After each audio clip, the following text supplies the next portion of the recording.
Ons het nou reeds gekyk na Handelinge 1 en hoofstuk 2 en hoofstuk 3. Jy sal nog onthou van die verlamde man wat daar by die tempelpoort deur Petrus en Johannes genees is en hoe hy reageer met dankbaarheid en vreugde. Ja, ook hoe ek en jy kan reageer as God in ons lewens 'n verskil maak. Vandag kyk ons bietjie verder na hoofstuk 4.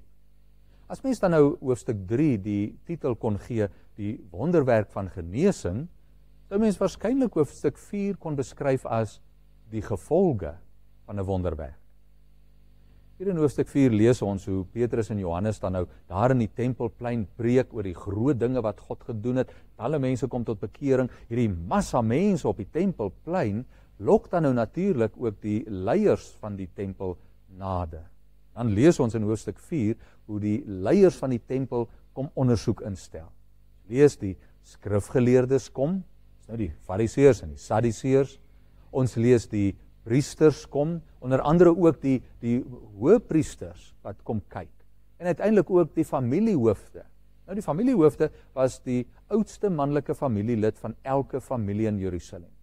Saam vorm hierdie groepe die Joodse raad wat moet besluit oor wat is aanvaarbaar, wat is reg, wat is betaamlik vir die Joodse geloof.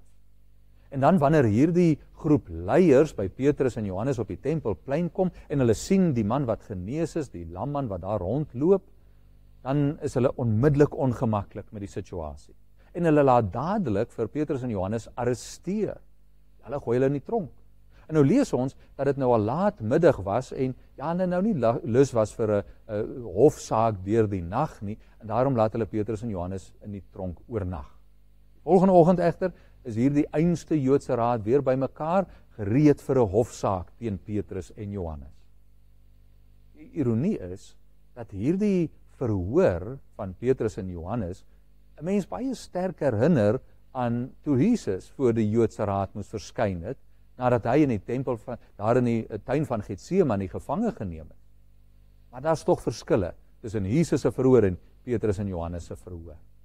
As die hofsaak begin vir Petrus en Johannes, is dit die hoëpriester wat onmiddellik vir hulle sê, in wie se naam het julle hierdie wonderwerk gedoen om 'n lam man te laat loop?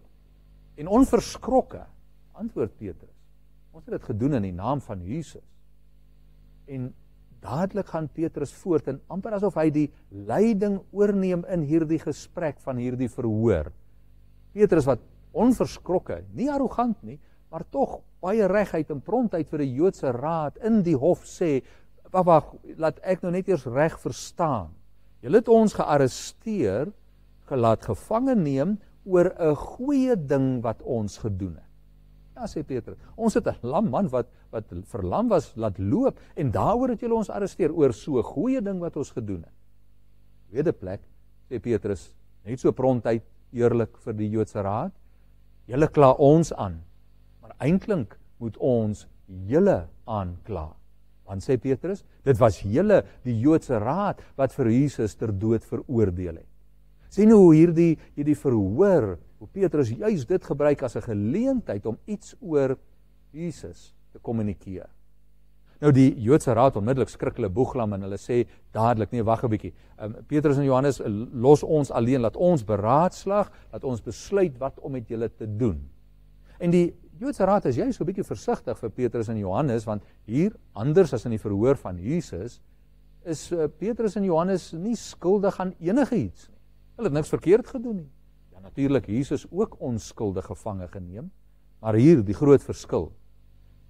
Die Joodse raad is al te bewus dat die Joodse volk ondersteun vir Petrus en Johannes.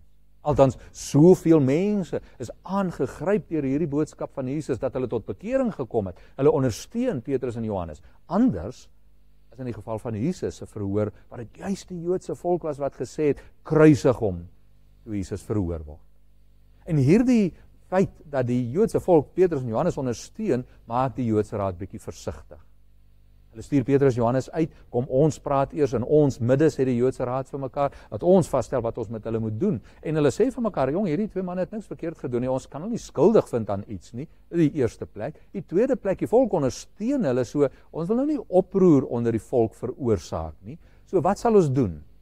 En hulle besluit, 'n goeie, deeglike waarskuwing sal hulle rig aan Petrus en Johannes. En dan roep hulle vir Petrus en Johannes terug in die hofsaal in en hulle berisp hulle baie ernstig en sê baie duidelik, julle mag nie weer oor hierdie Jesus praat. Julle mag nie. Dreigend, aanvallend. Hoopelik dat hulle dreigement die Petrus en Johannes sal laat afskrik om nie weer oor Jesus te praat.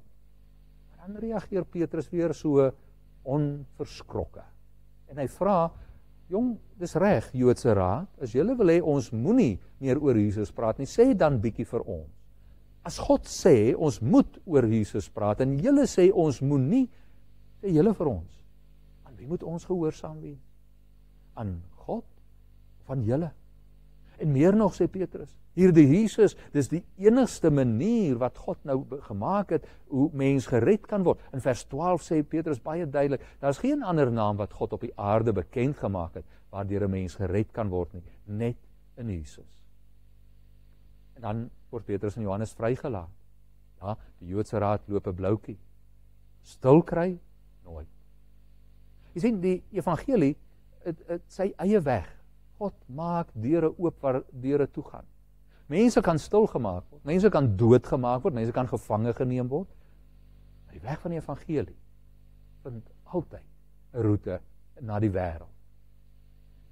Ek hoop dat ook ek en jy so sal streef soos Petrus en Johannes om onverskrokke gelowiges in hierdie wêreld te wees. Kom luister 'n volgende keer verder.